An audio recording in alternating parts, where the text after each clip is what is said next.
Welcome, everyone. Thank you for joining us today. I am Kate Blake, the founder of Revolution from Within, and I am delighted to introduce you to Tiffany Jackson, one of our graduates. She's going to share with us what she got from the program. We actually worked together quite a few years ago, so it's nice to see that there's a lasting experience. Or often clients will ask, "Well, is this just a short-lived thing?" So I really like interviewing women that are out in the world acting with their new tools. So thank you, Tiffany, for joining us. Thanks for having me. It's good to see you again. Yeah, it's really nice to see you. And Tiffany is all the way over in South Africa. Could you just start off with an introduction? Tell us a little bit more about where you are in the world, what you're up to. Okay.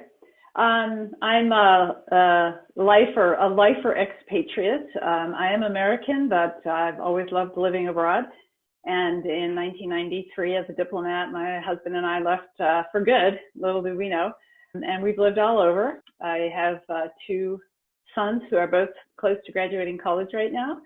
And I'm a strategic communications specialist. I've worked probably 25 years or so in that field in a variety of capacities. And I think the most defining thing I find for myself is that I stopped a very successful career to raise my two kids and slowly got back to work, which is not always easy. I have friends who are now ambassadors, so I feel like maybe I made some wrong choices. But in the end, I didn't. I did what suited me and served me the best, which is having wonderful children who I've seen thrive, and going back to work and having a really fulfilling jobs afterwards. So that's very briefly about me. Yeah, that's great. Thank you. And we'll dig a lot more into that because I think there's so many women, especially, and men more so now about, do I stay home with the kids? Do I keep the career moving?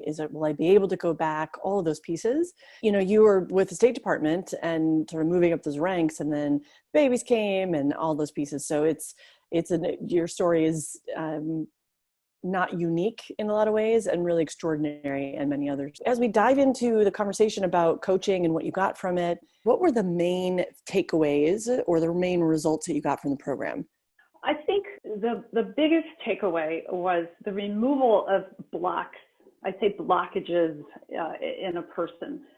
You become very aware of what's stopping you from not achieving. It's not just about achieving, but what's stopping you from knowing yourself and where you're going to use your energies for yourself or for others. Are you going to waste them, let them blow out a window? Are you going to harness them? Are you going to make them work for you? And with that kind of awareness, you lift off all these things that kind of hold you back. It's like getting rid of baggage. You get clarity. You can do more. You're open. And when you're open, all the possibilities are always there. You just don't see them. It's like taking a veil off and seeing for the first time.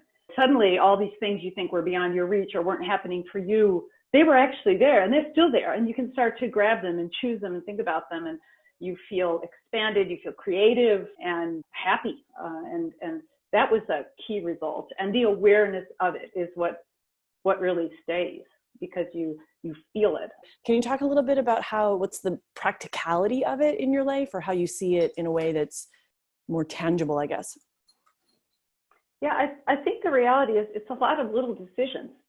It's an everyday decision, and it's also an awareness, sort of that feeling in your gut, that allowing yourself to feel that gut. I think in society we're taught like emotions are bad, but these responses we have on an emotional level are our radars, our guideposts.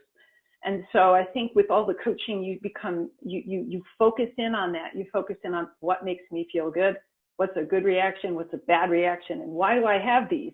And then you start to, on a daily basis, make these choices that keep guiding you in that good way. And it's okay to respond and say, like, it's not any kind of hedonistic behavior where you're just seeking pleasure all the time, but it just helps you when you're confronted with both negative, positive, all kinds of decisions, all kinds of inputs, and you know how to sort through them based on a way that will serve you well. Start feeling a lot better. And then when you start to do those things that you've identified as something you enjoy or like, even at work, if there's a project you really like, you're successful at it, you feel great, and you keep looking for those. And as you feel great and do well, and perform really well, people are really inspired by you, by what you're doing. And that kind of keeps feeding. It's like an upward cycle. You're talking a lot about changing your state. We've normally been conditioned to a state that is often not ideal. There's a lot of struggle, there's a lot of self-doubt, there's a lot of second guessing, anxiety, stress. Those we normalize those in order to function and to participate in what we've considered to be social norms. So as you go through this process and your state starts to change, did you notice, was that a big shift for you? Yes, but it wasn't. It was imperceptible to some degree. You don't feel like you're making a ton of progress, but I distinctly remember this moment where you said to me, "Has anybody said anything to you about now, like that you look better or you look different or there's something about you?" And I was like, "What?" And literally that afternoon, I walked out and I went to school, and this guy came up to me and he said, "You look so great," and I thought, "Oh my God." So yeah, it's a slight, they're big shifts, they're huge shifts, but they're also subtle. You're less wound up, you're less tight, you're less frustrated and thinking in yourself, in your mind. You can look up and see the sky, breathe, and I think that does radiate. There's not a lot of people that live like that, so you do sort of stand out. There are, though, some really big shifts. I do recall having definitely with two people, what should have been a very normal interaction with them, but they suddenly reacted quite negatively. Wiggle around and get into a new position, they're forced to move too, and usually they're afraid. And that was the case in these two. But in the end, it was just that one moment. And then after that, it was actually very, very good. I was looking through my notes and I saw this note I made to you when I was working with you. And I said something to the effect of, "This is a big shift," or it means by doing this, I'm kind of not losing a lot. I said, "But I gained so much, like it's so worth it." And that's kind of where you start to do the calculus. And but it's a really good. You did a fantastic job. You're an amazing coach. So Thank you. I'm sure not every coach is great, but you did an amazing job. Oh, thank you. Well, share with us what was going on with you before we actually started working together. Yeah, I was, we've been in South Africa for a very long time. I was down here. We were probably about midway through our stay. Our kids were getting older. We were closing in on the going off to college.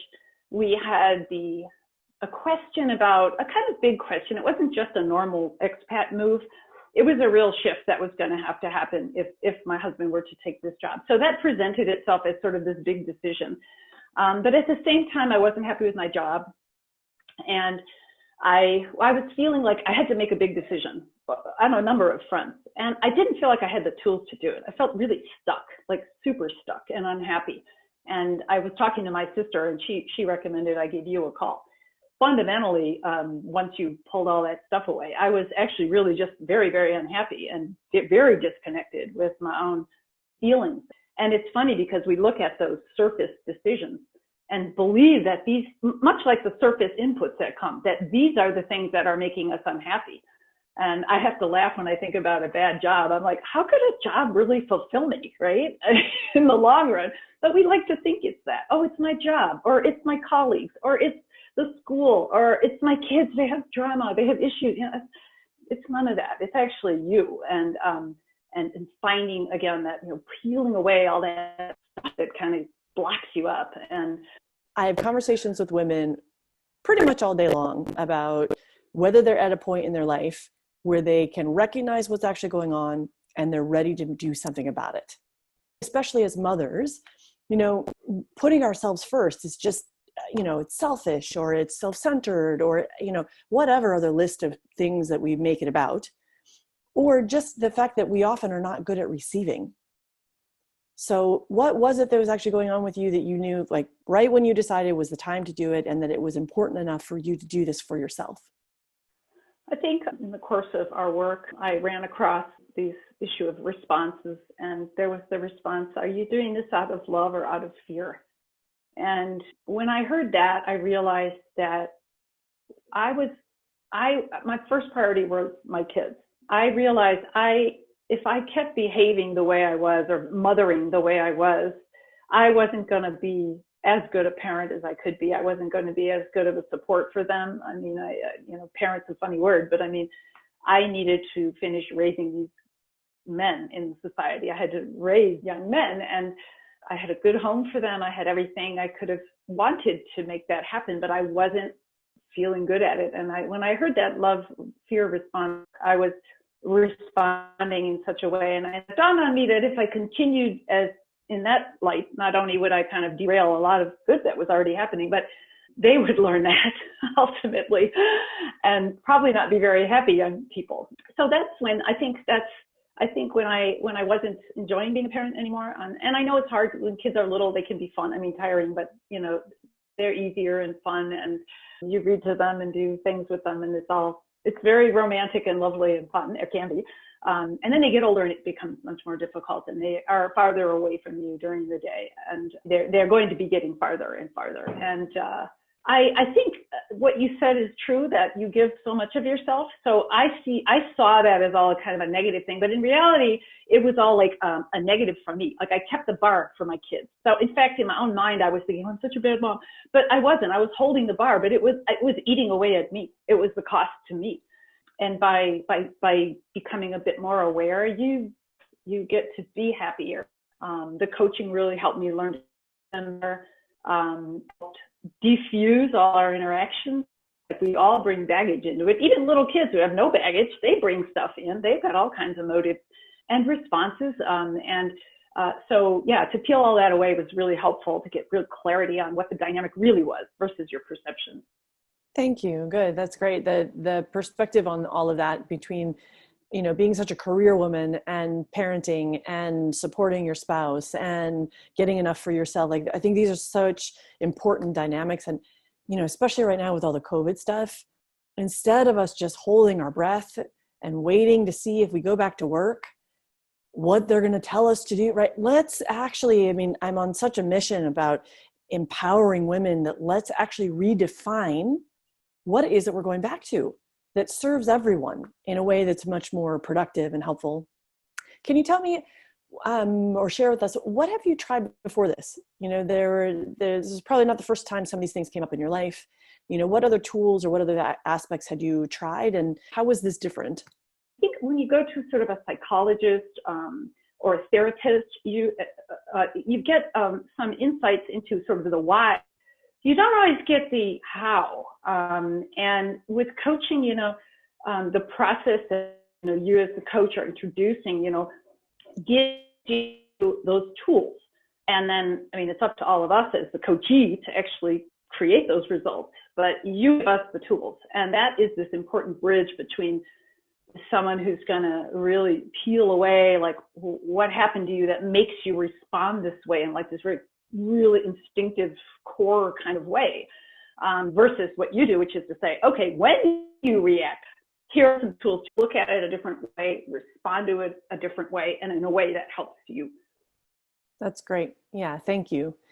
Tell me, what was the first thing or what something you remember that I asked you to do that you thought was just hairball crazy? Just what is this about? There are two things, one less crazy than the other. The very first one where I honestly was like, I'm not doing this. I think you must have mentioned it 3 times before. And I was in a really desperate moment when I finally did it. You said, have a conversation with like little Tiffany, like talk to her, literally talk to her and say like, I'm the big one now. I've got the job. I'll be blah, blah, blah, blah, blah, to handle all the fear. And I remember thinking, it's ridiculous. But the day I actually did it, I didn't need a visualization tool. I just sat down, closed my eyes, and literally thought of myself as this little kid.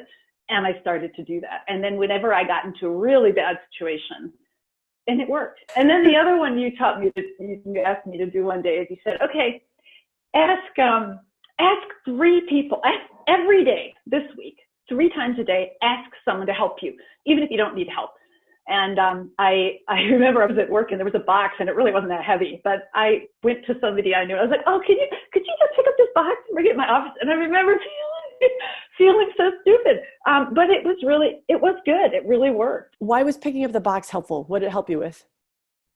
Well, it was Well, you were trying to help you make me realize that when you ask people for help, you build bridges with people, you connect with people, whereas you like this independent, I can do anything myself, you burden yourself and you burden yourself. And if you don't know to even how to ask for help, even when you don't need it, how are you going to ask when you really need it, right?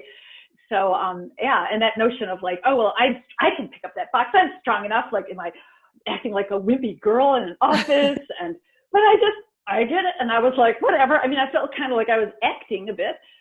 But it worked. It allowed me to say thank you to someone, and I came in the office and chat with them. And it's true by, not only did you give me sort of a task, but you made me understand why I was given that task. And then I could really take advantage of it and have little steps in terms of how to build other types of relationships with people.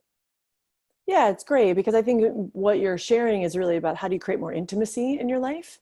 And especially as women who are super smart like you and driven and accomplished. And, I think we were raised by women who did so much of their own work to get free from the shackles of sort of the expectations, the heavy weight of what women should do. And so I think both you and I were raised in households, and many of us in households where women are like, you don't need anything from anyone. You don't need to ask for anything. You don't need to rely on anyone. You don't have to be stuck in that spot. So here's how you do it all yourself, which creates a ton of isolation, a strong sense of being really alone often. And so here are these little tiny tweaks and little tools that you can start to use to create more of what you actually want. So tell us, where are you at right now? I know there's some other big changes coming. There's some big steps that you'll be taking. And are there tools that you're still using and things that you recall or that you call on when you get in that feeling of being stuck or uncertain? Yeah, it's like five or 6 years. 6 years? I don't know. It's been a while. And yeah, well, where am I? Funny, I'm kind of back in that exact same position in another like evolved position of needing to make a very big choice. The children have both are living in Europe and studying, and they're both close to graduating. My husband is not American, so we have to decide where we're going to live. And so we're sitting on this, where do we go? What do we do? We're not forced to move. But we have to make big choices. And for expatriates, where often the company will sort of ring you up and say, hey, you want to move to Dubai? You're used to sort of being very passive in the sense that decisions get made for you at a very high level, but then you do all the stuff underneath. So you think you're sort of a part of it, but it's not self-motivated. It's usually from outside. Yeah, so we're in that position of sort of choosing. And again, is it fear or love? Like why is the decision difficult? Having done the work and knowing what the lightness feels like, knowing what the openness and the connection feels like is a huge piece. It's a huge piece because we know when you are not there. And I have to say, COVID, that slowed us down completely. It halted us entirely, actually, for almost 6 weeks, where we literally, for many weeks, we couldn't even leave our front door. I think that slowed us all down. And my husband and I actually reached a new place of quiet and calm. Mm-hmm. And that was one of the first tools you introduced to me. So having the awareness and then being slowly reintroduced, taking time. I have my piano behind me here, and I'm working from home, and carving out time to make sure I leave in the middle of the day to ride my bike or to take time to play the piano, not in a have-to way, but on a how does this helps me. I'm going to do this because this helps me. It doesn't help me make my decision. Like, it has nothing to do with where we're going to live, but it fills me and it makes me whole. And so I think that the awareness of where I want to be or where I am not, and then those steps that keep reintroducing myself to those needs. What do I need? What makes me feel good? What serves me? What doesn't drain me? What gives me energy? Those are really important. Those decisions will be there, and the conversations will take place to get us where we need to be. But if I'm not taking care of myself, then I can't really participate fully in those, and those decisions might not be so good if I'm not present. So I think that's what I bring into it. I love that. I love it because it really is when we have this version of you where you feel grounded and connected and you feel full. then making scary decisions, or what could appear to be scary decisions, you're so much more equipped to navigate through a lot of these things. I guess before I let you go, can you share with us, is there anything else maybe I didn't ask about, or anything you'd want to share about the program? Say, it changes your life, and it helps you as a person, as a human being, but then how you act in the world as this refreshed, lighter, open person. And I think, just to speak to how you do it, I think a lot of people are hesitant to do coaching from afar. And I did it from South Africa, and I found it to be fantastic. I think your tools, your check-in sheets that you have, that you make us think, you hold us all accountable to these actions, that all is really good. But it's your insight, your ability to frame so much of what we're doing, right or wrong, in a very constructive and insightful way. That's really like this trifecta that is really impactful. And I think anybody who works with you should consider themselves very, very lucky, because they're going to walk out a whole nother level of person who they can be. Regardless of what they're seeking, are they going to have a better relationship? Are they going to have a better job? Are they going to make $1 million? I don't know what they want. What does everybody want? But you're going to be better. And that makes whatever you're striving for much more possible. So I hope everybody has a chance to do that. Thank you. Thank you for saying that. Very kind. And I have to thank you. I don't know what I would have. I really don't know what would have, where I would have been if I didn't make the changes at the levels that you shared with me. You opened my eyes to a lot, and I think that was fantastic. So thank you. Well, it really was a delight working with you and having just the honor to go through this. Thank you again so much for your time today. I really, really appreciate it. And for everything that you shared and all the work that you did and just who you are on the planet. You are an amazing woman and friend, and thank you.